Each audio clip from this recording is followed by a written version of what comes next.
How do I perfectly describe the feeling of losing my mind? In my head, I was still trapped in a stranger's trunk, nose to nose with the man I murdered. I told him everything I wanted to say, everything I continuously swallowed down as a coward. In my head, I was human, and so was he.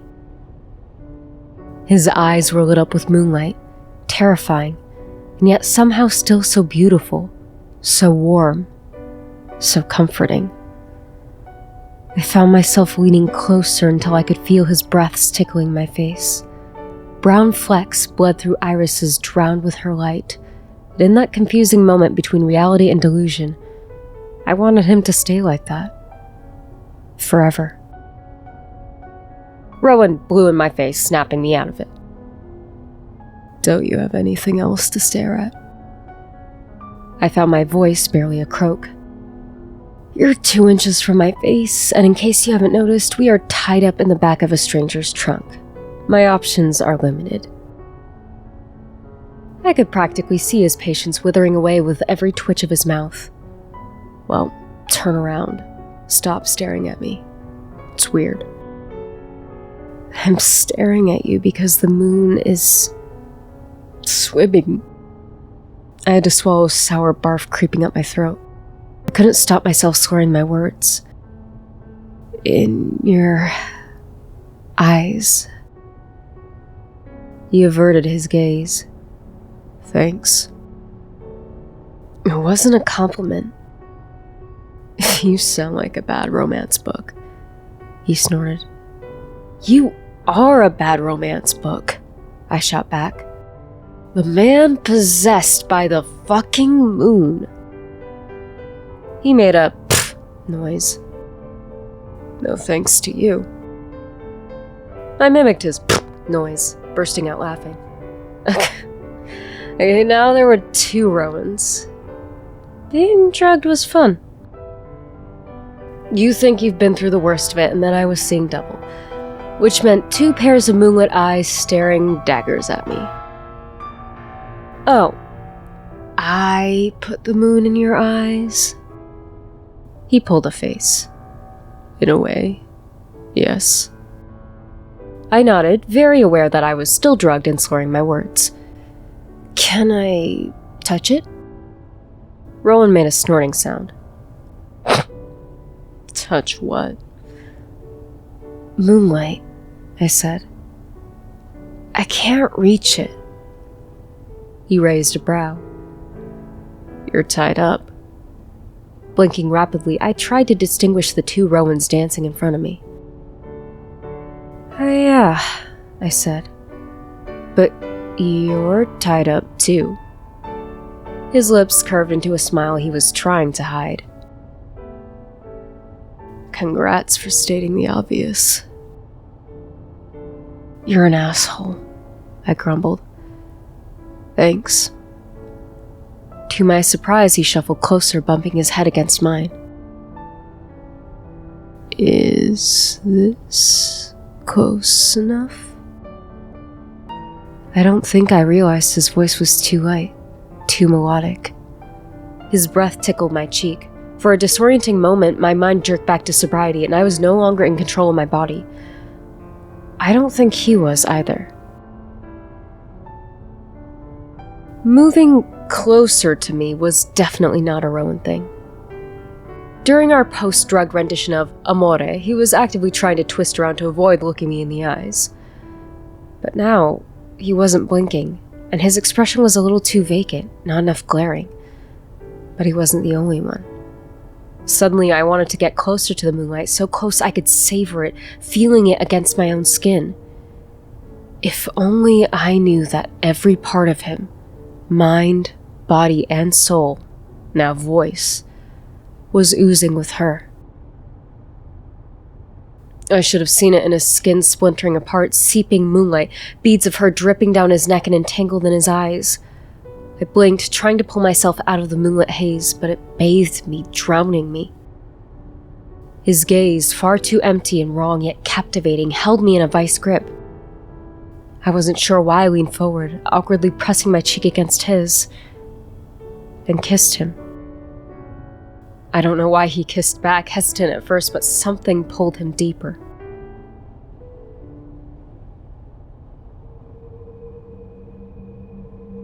When her melody grazed the back of my thoughts, I sensed her entwined between us, twisting and contorting our bones into her playthings. Rowan jerked away, his half-witted gaze struggling to drink me in.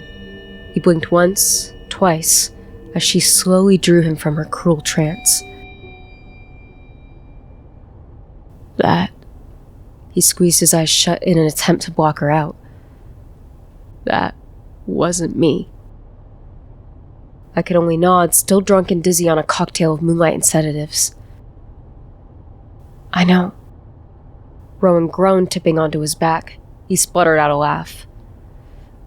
Okay. Now she's just fucking with us.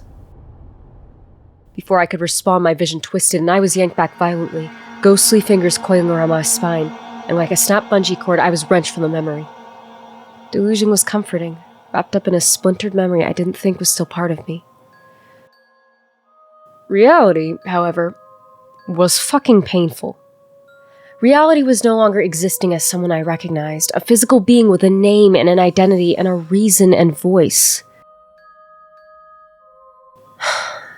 I couldn't remember when I last had skin and flesh and blood, organs that pounded and pulsated and made me feel alive.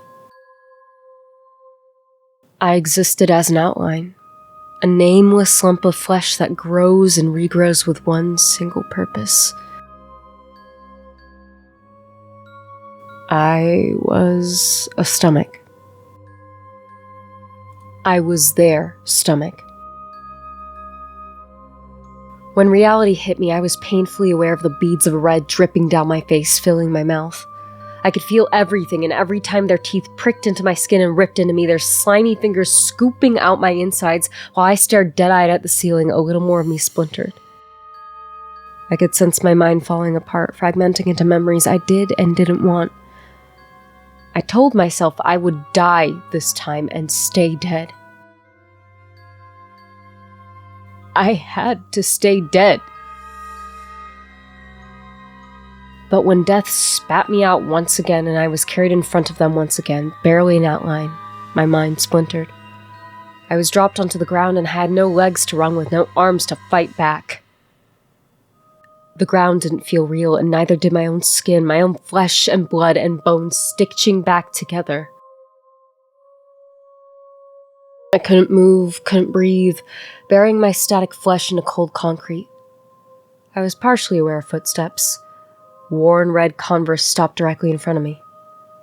Another pair of shoes followed. Bright red heels, and then white sneakers. I didn't yet have a mouth to scream with, or a right eye to fully drink in my surroundings. It took 5 minutes for my flesh to grow back, and I counted every second, waiting for their claw-like nails to grasp onto me again and rip into me once, twice, 3 times, 4 times, 5, 6. I hated how gentle they were at first. They wanted to give me hope, to ignite my sludgy mess of a mind back to awareness. I felt their fingers tiptoeing across my chest and stomach, claw-like nails ripping into me slowly.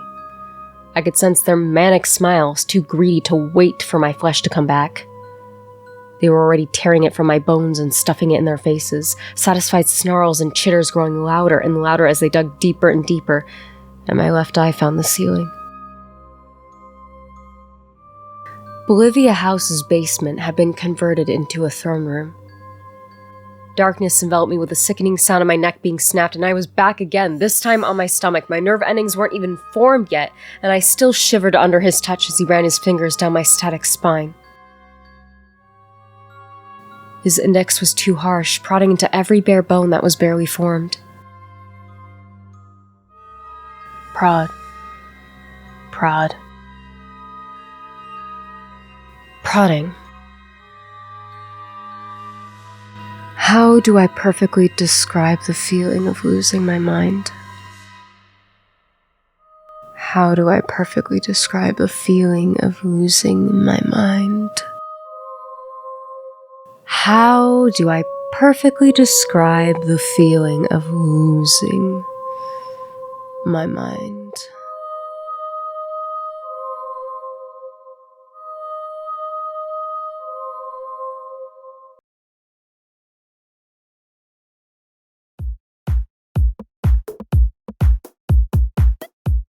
Abigail Matheson's party was boring, to say the least. I wasn't even sure how I ended up there, squeezed between strangers, trying to choke down the alcoholic beverage in my cup. It was supposed to be vodka and lemonade, or maybe sparkling lemonade. Whatever it was, it tasted bad. Bitter, with each sip making me feel even more nauseous. The rotting smell in the kitchen wasn't helping. Did Abigail have a decomposing animal she was hiding? I thought I could pretend to enjoy the drink some frat boy handed me, but I was too sober to enjoy it. Dumping the drink in the kitchen sink, I filled it with soda, catching my roommate's eye in the crowd. Imogen Prairie was like a human golden retriever. First thing I saw was her blonde ponytail. Imogen was laughing with a group of girls, and when the girls weren't looking, she not so subtly angrily motioned for me to have fun, or at least act like it. Imogen's goal was to showcase her roommates to her friends like, "Oh hey guys, they're not that weird, look!" Cut to me crouched in the kitchen trying to find a phone charger. In my defense, I wasn't the one who earned our group the title of weird. That was Rowan, who made sure to act as unhinged as possible at every event we were invited to so we wouldn't get invited back. At laser tag last year, he was kicked out for getting a little too into it. He was only joking around, and in his defense, he did have ADHD, and I would definitely describe Rowan as a hyperactive puppy when he's excited. But he wasn't the only offender. When I'm drunk, I overshare, and have definitely overshared to the wrong people. Kaz, our resident stoner, has said his fair share of weird shit when high. The problem was, students talk and exaggerate. What had been innocent mistakes and drunk talk quickly became, they did what? The rumor mill had been churning, and apparently Imogen Prairie's roommates were psychopaths. Rowan was now an ex-juvie convict after stabbing a guy in the eye. Kaz was a drug dealer with ties to the mafia, and I had been kicked out of my high school for trying to burn it down. Props to my classmates for originality. So, to set the record straight, Imogen, promptly ignoring our protests, dragged us to our classmates' party, determined to prove everyone wrong. So I pasted on a smile and greeted Imogen's friends, reminding them, "No, I'm not actually an arsonist." "So, you're Nina, right?" One girl spoke with a permanent head tilt like it was going to fall off at any moment. Maybe she wanted to be endearing, but I was leaning more towards neck injury. I found it vaguely distracting sipping my soda and trying not to reach forward and physically straighten her head myself. The girl introduced herself as Maya, her lips curved around the rim of her cup. I had to keep reminding myself we were in our early 20s, and yet this girl looked and acted like a high schooler. She had that smile that was nice enough, but she definitely spoke shit about me behind my back. "Aren't you the gal who set fire in your old school?" I noticed Imogen's expression darken significantly. When it came to her roommates, Imogen was a self-proclaimed mama bear. Even when we told her, multiple times, that we could fight our own battles. Before she could open her mouth, I got there first. "Nin," I corrected the girl with a smile. "That's just a rumor." Maya nodded slowly. "So, what does NIN stand for?" "It stands for Nin." Maya tilted her head even further, and something slimy crept its way up my throat. "But Nin doesn't make sense," she said. "Are you one of those gals who base their whole personality on their name?" Before I could reply, Maya walked away, and I was thankfully left with my roommate. "I love your friends," I said, a bitter edge to my tone, only for her to playfully shove me. "They're fine." Imogen laughed. "You're just bad at talking to people." "Uh-huh. So you're saying neck injury girl actually liked me?" Imogen let out an explosive laugh. "I'm sorry, what injury girl?" We rounded the drinks table, sampling cocktails. I tried a bright green one and immediately spat it out. "That's disgusting." Imogen shoved me. It's pure vodka. It's supposed to be disgusting. With Imogen by my side, I felt a little better. Your classmates are too old to be acting like mean girls, I nudged her, trying another cocktail. Fruity, but still bitter. I went to grab soda from the refrigerator. However, there was just one singular bottle of Coke. There's literally just Coke in this girl's refrigerator, I said. My gaze for some reason stuck to it. The milky white light illuminating my face set my heart into my throat. I reached forward to grab the bottle before retracting, my stomach twisting. Where's that rotting smell again? This time it was stronger, thick in the back of my nose. I think I said something along the lines of, "What is that smell?" But I didn't remember the words leaving my mouth. Instead, the stink was choking me now, a physical presence wrapping around my throat. Imogen didn't seem to notice the smell, humming to the song playing on the Alexa. I don't even think she heard me. I was aware I was stumbling back before warm arms caught me. "Are you alright?"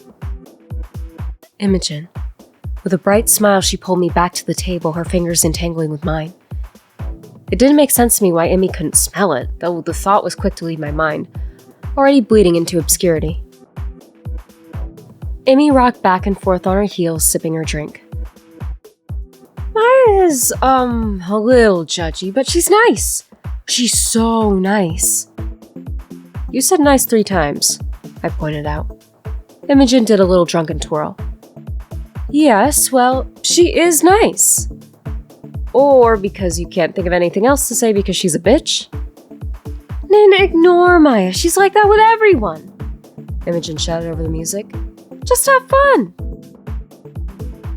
She tried to dance with me, and I let her swing me around, my mind blurring, the sound of the crowd and music coming together in a single symphony. Imogen was a good dancer. While I kind of flailed. Imogen handed me a cup. Try this, she shouted over a song. For a brief moment, her eyes seemed to catch the light, an eerie white glow igniting in her pupils. I reached out for the cup and it bled away as quick as it came. I downed the drink and, to my surprise, the drink was good. It was like sour apple cider. When the song was over, my best friend was already trying to straighten my hair with her fingers, prodding at my face. After a quick glance at the crowd coming in and out of the kitchen to grab drinks, I was yet to see roommates number 3 and 4. Where are the guys? I asked. Imogen blinked, placing her drink down to focus on my hairstyle. She pulled it into a pony, then a French twist. Rowan and Kaz? No, Amy, our other roommates.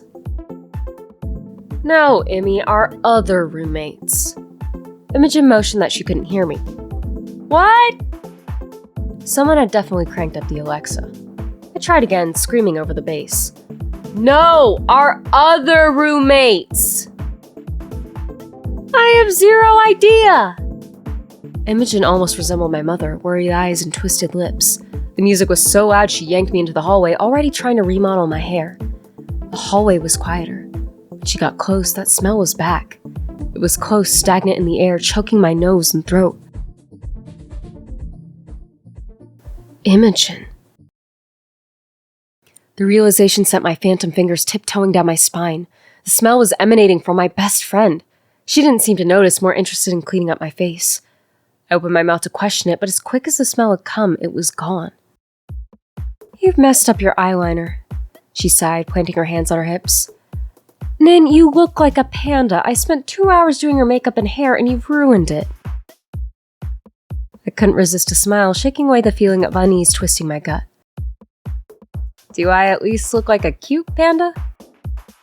Her eyes lit up, a smile pricking her lips. Oh? She said. You want to look cute? Imogen leaned close and the smell was gone, replaced with her usual sweet flowery scent. Is it for who I think it is? How old are you again? Old enough, she said. If you don't ask him out, I'm going to ask that man for you. You wouldn't. She flashed me a grin before dancing back into the crowd. You have an hour. I shooed her away with a laugh, retreating back to the kitchen to track down that smell. It couldn't be Imogen, right? I went back to the refrigerator, only to spot a familiar face in the kitchen. As usual, he was as social as ever, downing shots to a chorus of cheers. AJ Carrington was the crush I'd invented to silence Imogen. According to her, there had to be someone I was interested in. But I wasn't into anyone. So the idea of my best friend asking out a random guy on my behalf, a guy I just made up one day to stop her yapping, was mortifying. Still, I found myself mesmerized by how many shots this guy could drink before something sharp hit me in the cheek. I picked a particular sharp chip from my shoulder. Doritos. Hey, Nin. Roommate number 3 was sitting on the counter, halfway through a bag of Doritos.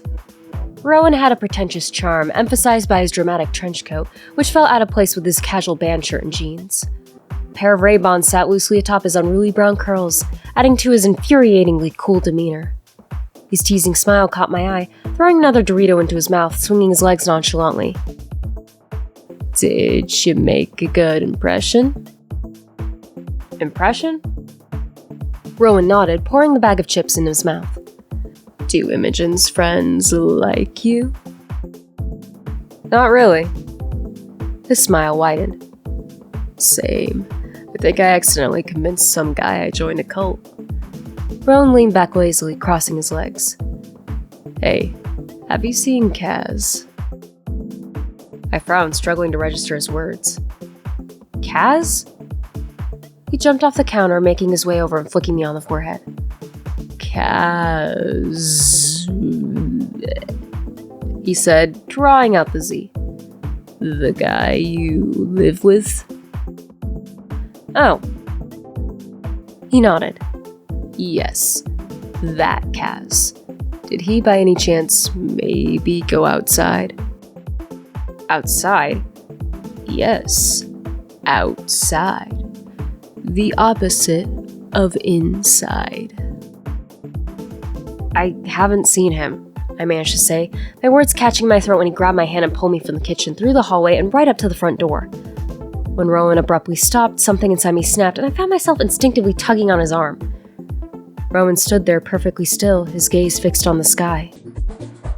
The full moon cast an eerie glow across the horizon, reflected in my roommate's eyes. He remained motionless, and the panic, an unbearable, suffocating pressure, tightened around my throat. That smell. It was pungent, a sickening, rotting stink choking me once again. For a moment, I was aware of something warm and slick on my palms, sticking my hair to my neck. I wiped my hands on my dress, but they were clean. When I ran my fingers through my hair, every strand was in place. So why did I have phantom hands painted in red? My breaths grew staggered, and suddenly it was hard to swallow. Found him. Rowan's voice cut through my thoughts, pulling me back to reality. I blinked and the sensation was gone. My hands were dry. Rowan was right. Kaz, roommate number 4, was cross-legged in the front yard, his arm draped around Sam. Go away, Kaz said in a sing-song, and a warning, pulling Sam closer. Rowan sighed, leaning against the door. He's our ride home, but I kinda don't want to spoil his moment. You know? His voice collapsed in a white noise in my head. Instinctively, my gaze found the ground where a spilled can of beer should be. But the only beer was in Kaz's hands, his head tipped onto Sam's shoulder. Nin? Rowan was frowning at me, his head cocked to the side. I had never realized how brown his eyes were. An orangey, chestnut brown. Whoa, are you, good? I couldn't speak, my throat choked with questions I didn't want to ask. Hey. Rowan's voice was surprisingly soft. Do you need a glass of water? His lips formed a small smile. Maybe a drink. I can get you a soda. Instead of questioning my sanity, I took his hand and pulled him back to the party. Imogen slid past us, dumping 2 shots into our hands. I expected Rowan to pull away and say something like, Ugh, I'm not listening to pop music. Why can't insert obscure band you've never ever heard of be on the playlist? But to my surprise, he reluctantly stumbled onto the dance floor, shooting me dagger eyes. I'm not dancing, he said, while dancing. I was surprised how many drinks it took, 7, For him to abandon his pretentious facade for one night and actually enjoy himself. The night blurred into one confusing mass of brilliant colors, leaving me struggling to climb a staircase, my hand wrapped around my roommate's wrist. I wasn't sure how drunk I was. Drunk enough to fail to remember the Golden Bolivia House rule. No fraternizing. Which meant no fucking, no friends with benefits, no orgies, no excuses. Another drunken kiss, my wandering hands finding his shirt collar and pulling him up the last stair, however, sealed the deal. Stumbling into Abigail's bedroom, that smell hit me again, freezing me in place. But this time, I knew what it was. There were bodies strewn across the floor, glistening innards spilling across the cream carpet. Townspeople. I saw familiar faces. Poppy and her roommates, classmates I'd passed in the hallways. Rowan didn't move. I dropped to my knees, my body no longer mine, my hands scooping up slimy innards and stuffing them into my mouth until I was choking, grasping at warm flesh and tearing it from the bone. But it was never enough. I could fill my mouth, my stomach, until I was bulging. I was never satisfied. Never full. It was then that I realized my hands were dripping scarlet and my hair was glued to the back of my neck. I could sense Rowan towering above me. When I stopped eating, spitting out chunks of red, his foot came down, forcing my head into the floor. Eat. His voice became hers, and through contorting vision, the brown of his eyes was gone, drowned in blood-drenched moonlight. I did eat. Because I was their stomach.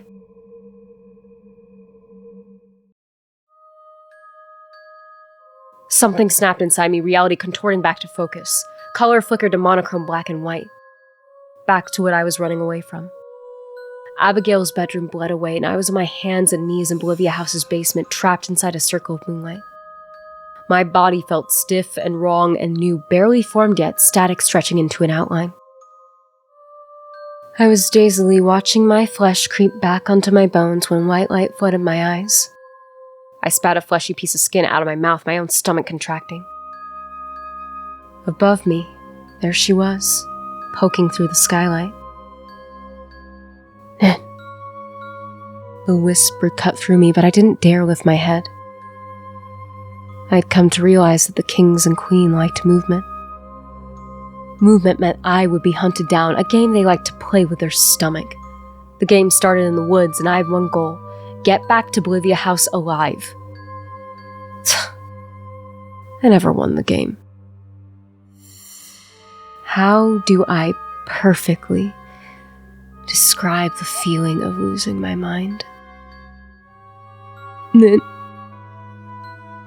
This time his voice was a whimper, one that jerked my head up. He was playing games again. It was his favorite pastime, playing the game she whispered into his head, growing more and more frenzied, excited, drowning in euphoria she filled him with. This wasn't the voice I was used to. I was used to a melody she tangled on his tongue, a sing-song giggle that had transformed him from 23-year-old man to a murderous psychopath who had turned the town into a wasteland. I ducked my head further, resisting the urge to block my ears. I could feel her light dipping in and out of my skull, already entangling my thoughts. It was that cry of my name, that sharp exhalation of breath that forced my head up. I was given strict instructions when entering the Bolivia House basement, now converted into a throne room. I could not talk to them. If I did, I faced punishment. When I lifted my head, I was greeted by the exact same scene I was used to. 3 thrones made up of human flesh and bone that was still alive, still writhing underneath them. 2 of the 3 were empty. Imogen and Kaz were elsewhere, most likely forcefully converting captured students into sacrificing their shadows. I was staring dazedly at a slimy piece of intestine wrapped around the base of Imogen's throne when a sharp exhalation of breath drew my gaze to him. Rowan Beck was sitting stiff, his arms by his sides, back straight, eyes forward, almost like she was molding his body into submission. 6 months since I lost him.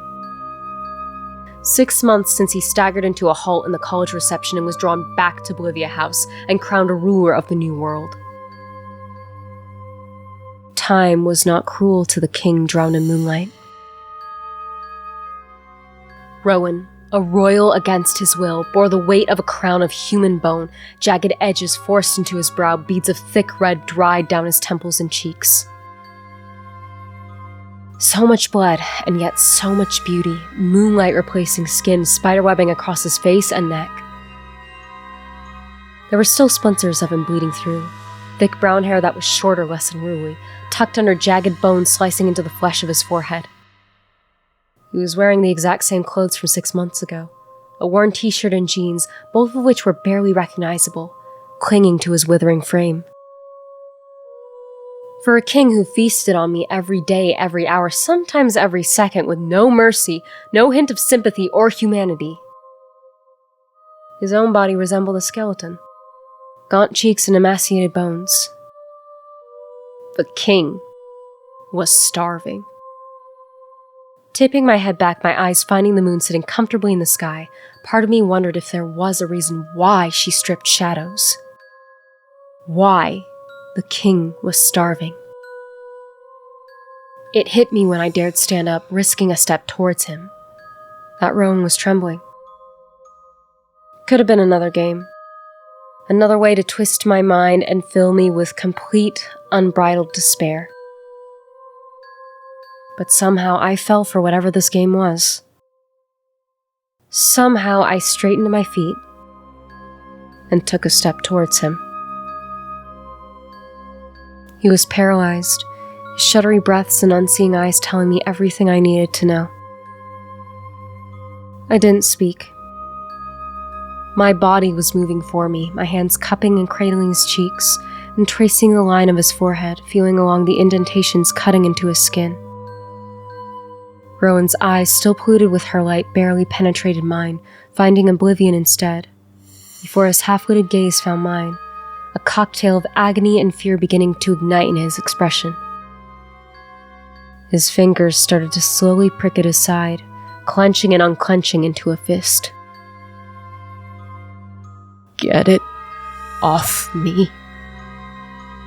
Rowan's entire body jolted and he shook his head once, twice, in an attempt to force the stubborn crown clinging to him.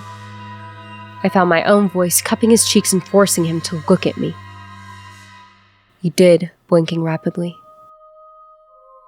But I didn't say anything, because there was nothing to say. All I could do was force him to keep looking at me while I tightened my fingers around the crown of bone that, when I pressed my finger on one of the splints, was entangled, made up of moonlight. Get it off me, he said again, this time through gritted teeth. I had never seen him so vulnerable, so small, his eyes filling with tears. Please. His sob was explosive and painful. Please, just fucking get it off me. Look at me, I told him, cradling his face. He did, his eyes wide and frightened. I'm going to get it off you, but you need to stay calm, all right? I pulled at it, but it didn't move, staying stubbornly stuck.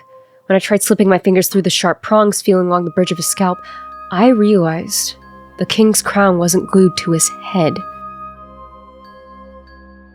Something sour and slimy wound its way up my throat. I was aware I was stumbling back, my hands shaking. I can't! I managed to choke out through a cry. Rowan blinked himself out of his trance, and this time he clawed at it himself before his hands fell to his sides. Fuck, he hissed. Where are Kaz and Imogen? I don't know. Okay. He dragged his fingernails down his face. Okay. I've got sort of a plan. Maybe. His eyes found mine, and I could still see distrust in them, his eyes flickering back and forth between the stairs and me. He was waiting for me to leave him again. Kaz and Imogen are here somewhere. We grab them, get the fuck out of here, and get out of town. Rowan jumped to his unsteady feet, still trying to claw off his crown. When I stumbled back, narrowly avoiding a semicircle of light creeping towards my feet, I caught a sliver of moonlight bathing the left side of his face, its sharp luminescence like tendrils twitching toward his eyes. "Sit down." The voice was commanding, and I immediately dropped to my knees. My mind was used to her voice, used to following her orders. Rowan didn't move, staying stubbornly still. The cult woman appeared on the stairs, and to my surprise, she was older, ancient, skin and bones hobbling down each step. 6 months had aged this woman 50 years, which didn't make sense. I caught Rowan's eye and the slight twitch of his lips. He was definitely convinced we could easily take her. However, there was one thing stopping both of us. "I said, sit down," the cult woman snapped. Figures followed her, new and old followers. I caught familiar faces in the crowd, students who'd been brainwashed into bowing down to this cult. Rowan didn't respond, but he did shy away from the moonlight. I watched it bleed into his eyes, pricking on his skin like it was a living thing. His head tipped back, eyes finding the moon herself. "I'm going home," he told the cult, his voice still clinging to her, still possessed. But they were Rowan's words. "Thanks for the offer, but I'm not interested in being a king or whatever. You guys can find another brainwashed freak. I'm done." He gestured for me to follow him, but I couldn't move, my gaze flitting to 2 new figures among the crowd. Rowan saw them too, his eyes darkening. What the fuck? Kaz and Imogen, standing side by side, crowns of bone adorning their heads. Kaz wore a smile, his eyes devoid of life. "It's okay, man," he murmured. "I let her inside my head." He tapped his temple, and I could see visible scarring on his scalp. Whatever had been done to Kaz, it was forceful. "And she showed me the light." "Kaz, are you fucking serious?" The first thing I thought was, "That's a nice red dress, Imogen." But then I realized her dress was shredded human flesh clinging to her. Compared to Rowan, they were fed. Their skin set alight with moonlight, their eyes drowned, bathing, suffocating, but reveling in her. They were beautiful, perfect embodiments of the moon herself. Imogen's blonde curls had been savagely cut, while Kaz's were overgrown over his eyes. But looking closer, their skin was rippling like it was moving, like it was alive, shifting. I thought back to the cult woman's words. Kaz and Imogen acted like a hive mind, their cavernous eyes flicking to me, then Rowan in sync. "Sit down," the cult woman said again, and this time Rowan did slump back into his throne. Young Rowan. The cult woman stepped forward, and so did her brainwashed followers. The rebellious king who refuses his throne and is the only royal who is yet to embrace her gifts. Her lips formed a small smile, though her eyes were dark. "You remind me of our ancestors. If I remember correctly, you accepted your crown, did you not?" Rowan rolled his eyes.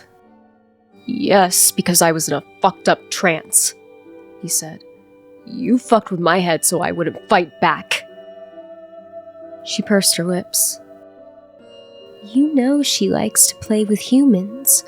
She told you that." The woman tilted her head. "Remember? Oh, Rowan, you did so many things under her control and you enjoyed it. You were her plaything, her twisted human soldier." "I'm not a plaything," Rowan said through a forced smile. "I said I'm done, and I'm done. The only reason why Kaz and Imogen are like that is because you filled their heads with the fucking moon." Something in her expression crumpled. "Do not use profanity under her light." Rowan straightened up. "Or what? What are you going to do? You're a cult of werewolf-worshipping freaks. Why do you need me?"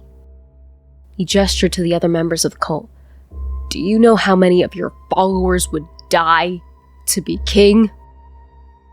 When she didn't speak, he stood again, once again trying to pull off his crown.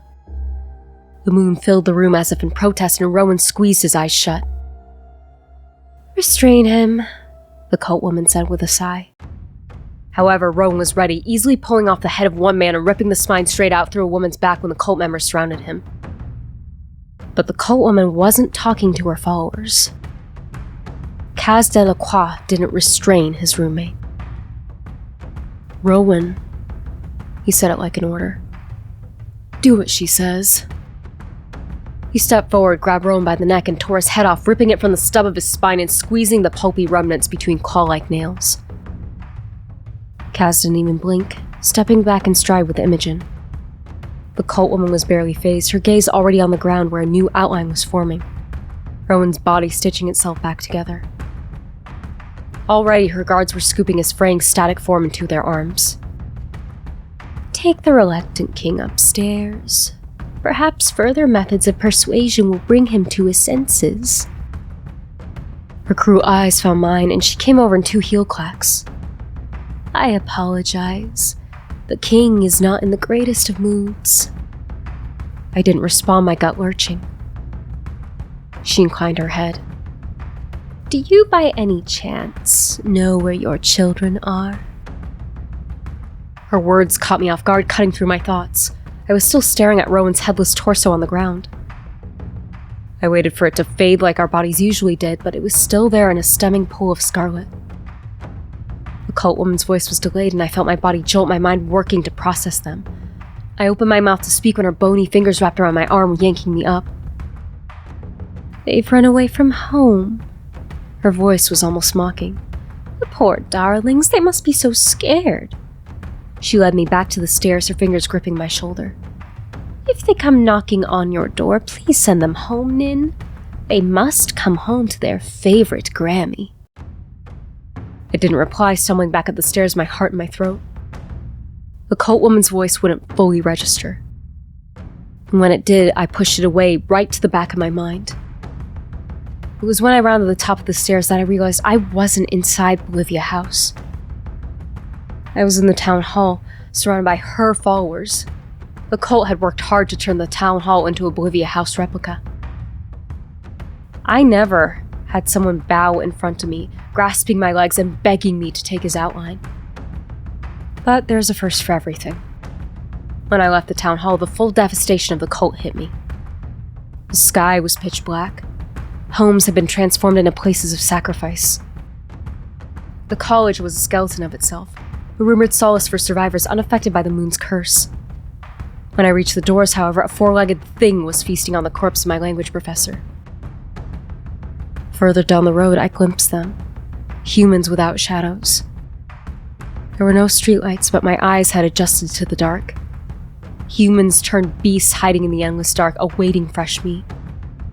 Screams followed me all the way home, a woman trying to dart into a car only to be torn to shreds.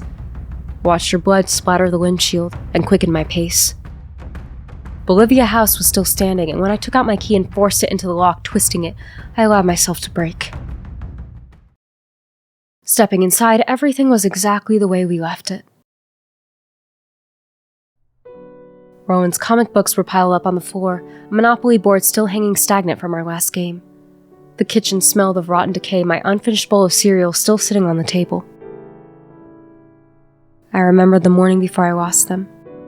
Imogen had finally come out of her room, pasting a smile on her face. She was dancing around the kitchen to the radio, pulling a reluctant Kaz into a dance.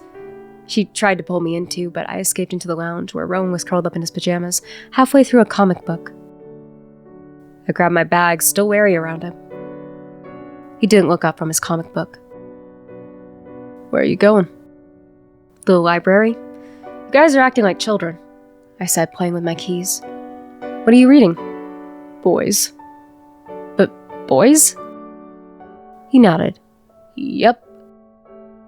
"Is it good?"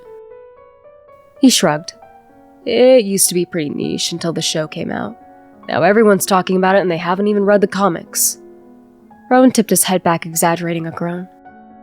They just think it's like a fucking anti-Marvel show. I started towards the door, already tuning him out. Nan, can you check on the window? Kaz yelled from the kitchen. Is it werewolf-proof? I caught Rowan's expression darkening. We're not werewolves, he yelled back. There was a pause before Kaz shot back. Nan, can you check the window is moon-afflicted creature-proof? I wasn't expecting Rowan to continue the conversation. Do you want to watch it? I paused, playing with my eyes. The book you're reading? Sure. Tomorrow? I saw the slightest smile creep across his mouth. I'll set it up on my laptop. He went back to reading. Have fun at the library.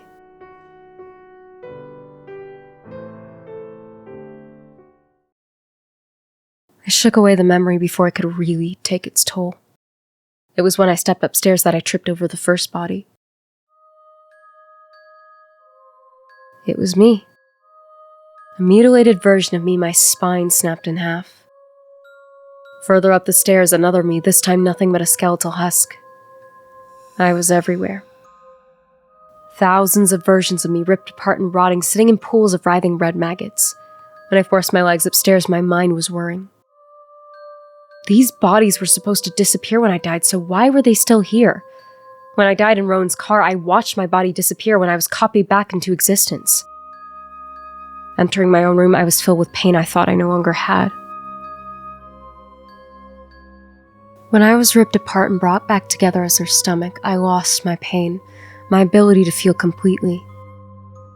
But seeing my old life in front of me, college textbooks and my clothes piled on the floor, my laptop and my books, photos of the three of us stuck to my wall, my stomach contorted, my throat swelling up with tears. One photo in particular, however, caught my eye. It sat on my dresser, a photo in a white, shell-shaped frame. The girl in the photo was me. I wasn't smiling and my eyes were half-lidded, dazedly staring into the camera. My mouth was smeared with red, and in my arms a tiny bundle of pale blue. A baby. The frame slipped out of my hands, a scream clawing in my chest. Before I could stop myself, I was on my knees, grasping for the frame. There was no fucking way. I was on my feet, making for the door. But before I could reach it, something, a frying pan, slammed into the back of my skull. When I hit the ground, my head spinning around and around the ceiling glitched. Footsteps. Familiar voices echoing back and forth. Did you get it? Of course I got her. Did you see my swing? You missed her. Twice. So did you. I felt gentle fingers twining through strands of my hair.